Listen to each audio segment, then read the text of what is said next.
പ്രകൃതിയുടെ പ്രവചിക്കാൻ കഴിയാത്ത ദുരന്തങ്ങൾക്ക് സകലരും തയ്യാറായിക്കോളൂ. ലോകത്തിലെ ഏറ്റവും വലിയ അണക്കെട്ട് അപകടത്തിലാണ്.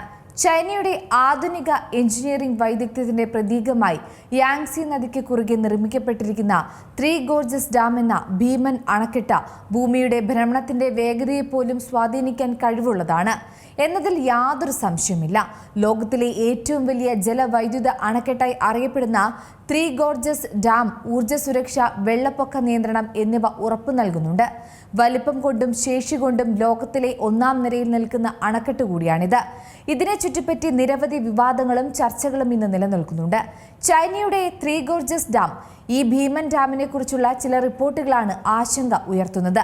ഡാമിന് സമീപമുള്ള ദശലക്ഷക്കണക്കിന് ടൺ പാറകൾ നിമിഷ നേരം കൊണ്ടാണ് മലഞ്ചെരുവിലൂടെ താഴേക്ക് പതിച്ചത്. ഇത് ഡാമിന്റെ ഭൂമിശാസ്ത്രപരമായ അസ്ഥിരതയെക്കുറിച്ചുള്ള ആശങ്കകൾക്ക് ആക്കം കൂട്ടുന്ന ഒന്നാണ്. ഭൂമിയുടെ കറക്കത്തെ പോലും സ്വാധീനിക്കുന്ന മനുഷ്യ സൃഷ്ടിയെ ഒരു മുന്നറിയിപ്പായിട്ടാണ് പലരും ഇതിനെ കാണുന്നത്. ഡാമിന് സമീപമുള്ള മലഞ്ചെരുവുകൾ ഇത്തരത്തിൽ ഇടിയുകയാണെങ്കിൽ വരാൻ പോകുന്നത് എല്ലാം നിലംപരിശാക്കുന്ന വലിയൊരു അപകടം തന്നെയാകും. ഡാമിന്റെ സുരക്ഷ എത്രത്തോളമാണ് എന്നാണ് പ്രധാന ചോദ്യമായി ഉയരുന്നത്. ഇപ്പോൾ ഡാമിലെ അവസ്ഥ കാണിക്കുന്ന തരത്തിൽ വീഡിയോ പുറത്തു വരുന്നുണ്ട്. എങ്കിലും ദൃശ്യങ്ങൾ പകർത്തിയതാണോ, ഇതിന്റെ ഉറവിടം എന്താണോ എന്നും ഇതുവരെ സ്ഥിരീകരിച്ചിട്ടില്ല.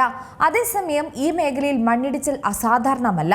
അതായത് ആശങ്കകൾക്ക് ആക്കം കൂട്ടുന്ന തരത്തിൽ കുത്തനെയുള്ള ഭൂപ്രകൃതിയും വർഷാവർഷമുള്ള കനത്ത മഴയും ഭൂചലനവും എല്ലാം പ്രദേശത്ത് സ്ഥിരമാക്കുന്നുണ്ട്. പക്ഷേ നിലവിലുണ്ടായ മലയിടിച്ചിലിന്റെ വ്യാപ്തിയാണ് ലോകത്തെ ആശങ്കയോടെ ഭയപ്പെടുത്തുന്നത്. ഈ അവസ്ഥ ഡാമിന്റെ ജലസംഭരണിയിലെ സമ്മർദ്ദത്തിനെയും ജലത്തിന്റെ നീരൊഴുക്കിനെയും സ്വാധീനിക്കാം. കൂടാതെ പ്രദേശത്ത് ഉരുൾപൊട്ടൽ സാധ്യതയും വർദ്ധിപ്പിക്കാം. ഇത് ഇന്നോ ഇന്നലെയോ അല്ല, വളരെ കാലങ്ങളായുള്ള ഗവേഷകരുടെ മുന്നറിയിപ്പ് കൂടിയാണ്. കാലാവസ്ഥാ വ്യതിയാനവും ഈ സാഹചര്യത്തിന് ആക്കം കൂട്ടുന്നുണ്ട്. മാത്രമല്ല, അണക്കെട്ടിന് താഴെ താമസിക്കുന്ന ദശലക്ഷക്കണക്കിന് ആളുകളുടെ ജീവനെക്കുറിച്ചും സുരക്ഷയെക്കുറിച്ചും ഇപ്പോൾ ചോദ്യങ്ങൾ ഉയരുകയാണ്.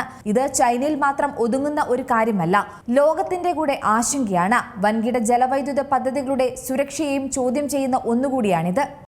ഏറ്റവും പുതിയ വാർത്തകളും വിശേഷങ്ങളും വിരൽ തുമ്പിലറിയാൻ സീ മലയാളം ന്യൂസ് എല്ലാ ഡിജിറ്റൽ പ്ലാറ്റ്ഫോമുകളിലും ലഭ്യം.